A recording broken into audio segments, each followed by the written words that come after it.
Assalomu alaykum shogirdlar. Bugun juda ham ko'p imtihonga kiradigan o'quvchilar, ayniqsa sefir topshiruvchilarning og'riqli tochkasi deyish mumkin. Eng og'riqli tochkasi ham deyish mumkin. Speaking haqida gaplashamiz. Juda ko'pchilik o'quvchilarda aynan mana shu speakingda muammo bor. Ko'pchilik grammatikaga fokus qaratadi yoki lug'atga fokus qaratadi.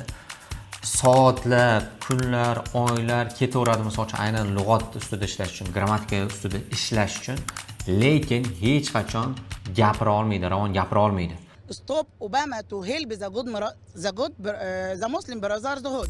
Va bugun men sizlarga asosiy 3 ta texnikani o'rgatishga harakat qilaman. Deyarli hamma o'quvchilarda qilinadigan xatolar deyarli o'xshash, deyarli bir xil. Aynan mana shu xatolarni siz bajarmang, qilmang va natijada siz nisbatan tezroq ravon to'xtamasdan, ya'ni pauzasiz gapirishni boshlashingiz mumkin. Eng ko'p qilinadigan xato bu grammatikam sababli men gapira olmayapman. Gap grammatikada emas. Aniq 500% javob beraman va bu narsani haqiqiy lingvistlar yoki bo'lmasam ekspertlar ham qo'llab-quvvatlaydi. Ya'ni grammatika bilan ingliz tilida ravon gapirishda qandaydir bir bog'liqlik yo'q. To'g'ri, grammatikaning o'ziga yarasha o'rni bor. Misol uchun grammatik xato qilish aniq siz misol uchun penalize bo'lasiz, ya'ni balingiz pasayadi, lekin aynan grammatikani bilmaganingiz sababli emas. Ya'ni ko'pchilik nima qiladi? Bitta grammatik kitobni oladi, misol uchun Murphy kitobini oladi. Qaytaraveradi, takrorlayveradi, mashqlarni bajaradi va hokazo qiladi, qoidasini yodlaydi, ko'p narsa qiladi. Uni yig'ishtiradi, keyin boshqa bitta grammatik kitobni oladi, yana bitta kitobni oladi va hokazo. Grammatikasi zo'r.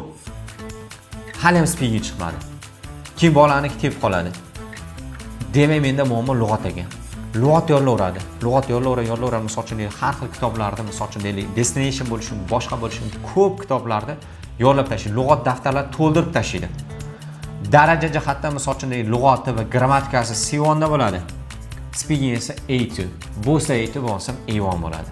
Ya'ni tushuning, muammo sizdagi grammatikada yoki lug'atda emas. Sizdagi, ya'ni gapira olmasligingiz eng asosiy sababi bu juda ham oddiy, ozgina mantiqan o'ylasangiz chiqib keladigan yechim mana bu og'zingizda. Ya'ni men jag'izda deb men aytishga harakat qilaman. Ya'ni mana shu og'iz muskullarini ishlatmaganingiz sababli siz past natija olasiz. Va men sizga juda ham chiroyli, juda ham ajoyib o'xshatish qilib berishga harakat qilaman. Tasavvur qiling, siz meni shogirdimsiz. Men sport coachman, ya'ni o'sha sport bo'yicha sizda murabbiyman. Men sizda deylik 3 oy davomida savol. 3 oy davomida men deylik suzish bo'yicha shug'ullantirdim. Qanaqangi suzish kerak, suvga qanaqa qilib sakrash kerak, oxirgi daqiqalarda nima qilish, hamma narsani 3 oy davomida o'rgatdim, tushuntirdimda, sizda boks bo'yicha chempionatga bordim. Nima deb o'ylaysiz? Siz yuqori balo ola olasizmi yoki bo'lmasam chempion bo'la olasizmi? Yo'q.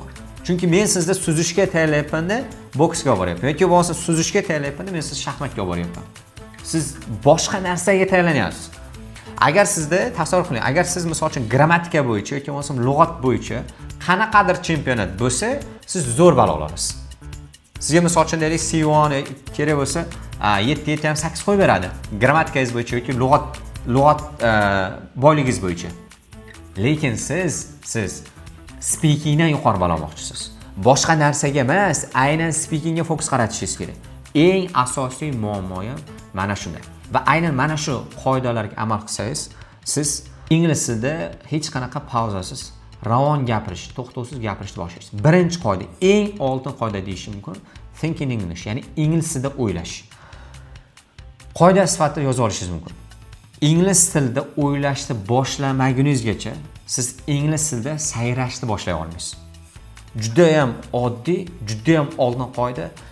Nima qilsam misol uchun shogirdlarimni speakingini ravon qilsam bo'ladi, nima qilsam ular pauzasiz gapiradi, qidirib, izlanib, hokazo qilaverib, oxiri shaxsan o'zim yaratgan aynan qoida mana shu.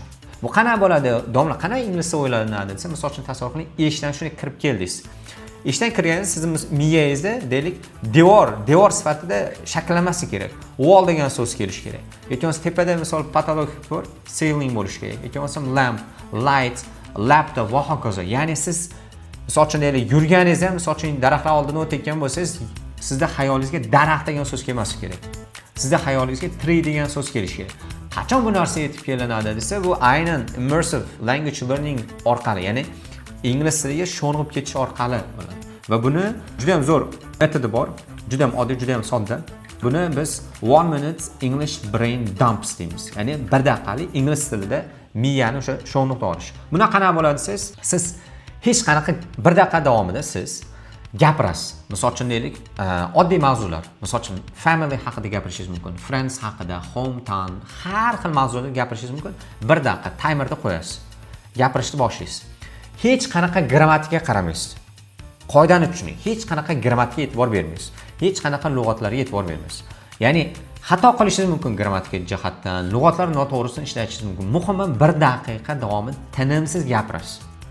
Pauza qilmasdan gapirasiz. Well, today I'm going to talk about my family. My family is really big. There are 5 people in my family. Va hokazo ketdi. 1 daqiqa faqat o'sha topiq haqida gapirasiz. Va bunda siz nima qilishni boshlaysiz? Ingliz tilida o'ylashni boshlaysiz. Lekin ko'pchilik nima qiladi? Savol beriladi, masalan, examiner tomonidan savol beriladi. O'zbekcha savolni o'zbekcha tarjima qiladi miyada. O'sha o'zbekcha tarjima qilib bo'lgandan keyin o'zbekcha javobni o'ylaydi. Keyin o'sha o'ylagan javobini ingliz tiliga tarjima qiladi, til orqali yetkazib berishga harakat qiladi va natijada o'quvchini o'ylashga, kommunikatsiya qilishga vaqt ketadi. Natijada nima bo'ladi? Kabi pauzalari ko'payib ketadi. Aynan mana shuning uchun mana shu birinchi qoida, ya'ni ingliz tilida o'ylashni xohlaysizmi? 1 minute English brain dumps. Eslab qolishingiz mumkin. Xohlasangiz bu narsani ChatGPT dan so'rang, xohlasangiz Google dan so'rang. Sizga namunalarni berish mumkin. Xullas, 1 daqiqa davomida hech qanaqa grammatika muhim emas, lug'at muhim emas, fluency, ya'ni ravon gapirish muhim. Xatolar bo'lsin, lug'atlarda muammolar bo'lsin, hokazo bo'lsin, muhimi siz 1 daqiqa gapiring. Agar siz darajangiz A2 darajada bo'lsa yoki A1 darajada bo'lsa, speaking juda ham yomon bo'ladigan bo'lsa, 30 sekund yetadi. Agar siz speakingiz yaxshiroq bo'ladigan bo'lsa, siz 1,5 daqiqa qilishingiz mumkin, o'rtacha 1 daqiqa. Ana shuni qilish orqali siz ingliz tilida o'ylashni boshlaysiz. Ikkinchi qoida esa shadow real voices daily. Ya'ni ingliz tilida haqiqiy native speakerlarga shadowing qilishingiz kerak. Bu ikkinchi texnikamiz ham juda ham muhim. Qanaqa bo'ladi bunda desangiz, endi bu o'zingizda didingizga, o'zingizda xohishingizga bog'liq bo'lgan narsa. Misol uchun deylik, kimlardir amerikaliklar, kimdir britaniyaliklar, kimdir kanadalik, kimdir avstraliyaliklarga shadowing qiladi. Shadowing nima desa, shadowing bu juda ham muhim. Nafaqat men, ninerlar ham, ya'ni IELTSdan 9 olganlar ham, haqiqiy lingvistlar ham, ya'ni tilshunoslar ham, ekspert haqiqiy tilda mutaxassislar ham tavsiya qiladigan eng udar texnika deyish mumkin. Ya'ni bu shadowing texnikasi va bunda juda ko'pchilik o'quvchilar xato qilishadi native bo'lmaganlarga shadowing qilib. Men sizga tavsiya beraman, misol uchun American bo'lsin, Australian bo'lsin, Canadian bo'lsin, British bo'lsin, bo'ldi. Qanaqadir misol uchun sizga aksent yoqadi, nimadir yoqadi, misol uchun aktyor, siz yoqtirgan aktyor, lekin o'zi kelib chiqishi amerikalik, britaniyalik, angliyalik emas. Unga shadowing qilmang. Tavsiyam aynan native speaker shadowing qilishingiz kerak bo'ladi. Va imkoni boricha shadowing ikkinchi oltin qoidasiga amal qiling. 5 minutlik audio bor, o'sha native speaker audiosi. Bir marta shadowing qilib bo'ldi, keyingi boshqa audio yoki bo'lmasa boshqa video yoki boshqa multfilm yoki boshqa kino emasda bitta o'sha misol 5 minutlik audioga shadowing qilyapsizmi? Kamida 3 marta, 4 marta, 5 marta. Shuning sifat sondan muhimroq. Ya'ni sifatga ishlamoqchimisiz? 5 marta shadowing qiling. Ya'ni bitta audioni olinglar, qayta taqlid qilavering. Wow, it is impossible. Wow, it is impossible. Wow, it is impossible. Ya'ni 3 marta, 4 marta qaytaraverasiz. Aynan qanday native speaker gapirayotgan bo'lsa, xuddi shunaqa takrorlashni boshlaysiz. Va men shu yerda zo'r narsani aytaman. Urg'u degan narsa bor, so'z urg'usi bor, gap urg'usi bor, intonatsiya bor, ritm degan narsalar bor. Bular hammasini mana shu bitta texnika orqali siz joy-joyiga qo'yib qo'yishingiz mumkin. Oddiy misol. Dada deymiz, misol. Tasavvur qiling, siz uyingizdan chiqib ketyapsiz, universitetga ketyapsiz, ishga ketyapsiz yoki maktabga ketyapsiz-da. Dada pul bering deyapsiz. Ya'ni dada deyishingiz kerak, siz urg'uni noto'g'ri joyga qo'yapsiz. Yoki dada pul bering deyapsiz.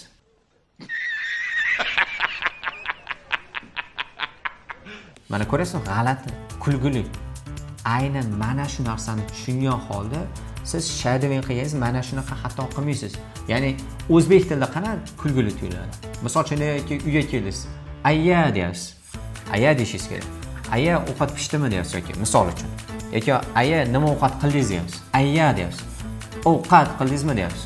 Ya'ni ovqat qildingizmi deyishimiz kerak. Ovqat qildingizmi desak xatomi? Aynan mana shu narsa o'zbek tilida qanaqangi xato, qanaqangi kulgili ko'rinayotgan bo'lsa, siz gapirganingizda ham o'sha examiner IELTS topshirasizmi, TOEFL topshirasizmi, examiner kuladi. Past ball qo'yadi. Ko'pchilik o'ylaydi, misol uchun men o'zi yaxshi gapirdim, men zo'r gapirdim deydi. Aslida o'sha seferdan yiqiladigan, achchiq bo'lsam aytaman, seferdan yiqiladigan o'quvchilarda o'zida muammo bo'ladi speakingda, o'zida muammo bo'ladi writingda va shu natijasi past ball oladi. Oshirmoqchimisiz? Haqiqiy native speaker kabi gapirmoqchimisiz? Sayramoqchimisiz? Ikkinchi texnikaga amal qiling, shadowing qiling. Uchinchisi esa siz bilishingiz kerak. Seferda baholash mezoni yoki IELTS baholash mezoni. Tushuning, grammatika va lug'at bu 25%, 50% tashkil qiladi. Undan tashqari fluency bor, pronunciation bor. Ya'ni o'sha ravon gapirish va talaffuz bor.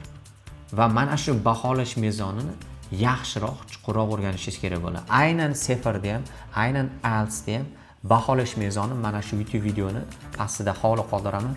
Bemalol olsangiz bo'ladi va aynan mana shu qo'llanmalar orqali mana shu 3-qoidani takomillashtirsangiz bo'ladi, mukammallashtirsangiz bo'ladi. Ya'ni bu narsani agar men tushuntirib beradigan bo'lsam, ya'ni seferda baholash mezoni yoki IELTS baholash mezoni tushuntirib beradigan bo'lsam, YouTube videomiz kamlik qoladi.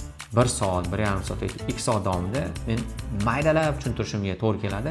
Lekin bu bo'yicha alohida yana video qilaman. Buning uchun YouTube sahifamga obuna bo'lib qo'ying va pastda hozir men link qoldirib qo'yamiz, ya'ni descriptionga link qoldiramiz. Bu orqali kirib sefer baholash mezoni bo'ladi, IELTS baholash mezoni bo'ladi, aynan speakingniki. Siz buni ko'rib, o'qing, bemalol o'zingiz tushunsangiz bo'ladigan. Ha, demak, mana bu narsa mendan talab qilinar ekan. Demak, men mana shunga qarab turib ketishim kerak. Ya'ni bu baholash mezoni tushuning, bu siz uchun xarita. Ya'ni qanday xarita? Misol uchun deylik, men Farg'onalikman. Toshkentga birinchi marta boryapman. Toshkentga bormagan, o'zim ketyapman. Qanday qilib borishni bilmayman. Buning uchun menga nima kerak bo'ladi? Tasavvur, xarita kerak bo'ladi. Aynan baholash mezoni sizga o'sha bitib olmoqchimiz seferdan bo'ldi. Siz uchun xarita bo'lib beradi. Ha, demak men hozir A2 da ekanman. Hozir mana narsani qilsam B1 ga yetib boraman. Mana bu narsani qilsam B2 ga yetib boraman. Agar hozir men IELTS darajam 4 bo'layotgan bo'lsa, speaking bo'yicha 4 bo'ladigan bo'lsa, mana bu narsani qilsam men 5,5 ga yetib boraman yoki 6 ga yetib boraman. Mana bu narsani qilsam 7 ga yetib boraman degan narsa bo'ladi. Aynan mana shu 3 ta narsani doimiy tarzda qilish orqali siz bemalol inglizda to'xtovsiz ravon gapirishda boshlashingiz mumkin. Va mana shu video oxirida sizga juda ham ideal maslahat beraman va ko'p qaytaraman bu narsani.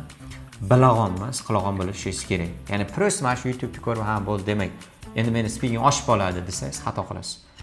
Bilishda o'zi yetmaydi, amalda qo'llashingiz kerak bo'ladi. Mana shu 3 ta hozir aytib o'tgan 3 ta maslahatimga, 3 ta texnika deyishimiz mumkin, metod deyishimiz mumkin, sirra deyishimiz mumkin, hokazo. Mana shu 3 ta narsaga amal qiling. Video descriptiondagi faylni olib turib foydalaning va oradan 1 oy, 1,5 oy yoki 2 oy o'tgandan keyin aniq komment yozasiz yoki bo'lsam, hechkamizga yozasiz. Domla, men misol uchun 1 oy oldin, 1,5 oy oldin siz mana shu YouTube videoyingizni ko'rgandim, amal qildim va natijada inglizda ravon gapirishni boshladim degan fikrlarni boshqa shogirdlarimiz kabi yozishni boshlaysiz. Umid qilamanki, bugungi videomiz ham foydali bo'ldi. Sog' bo'ling, omon bo'ling.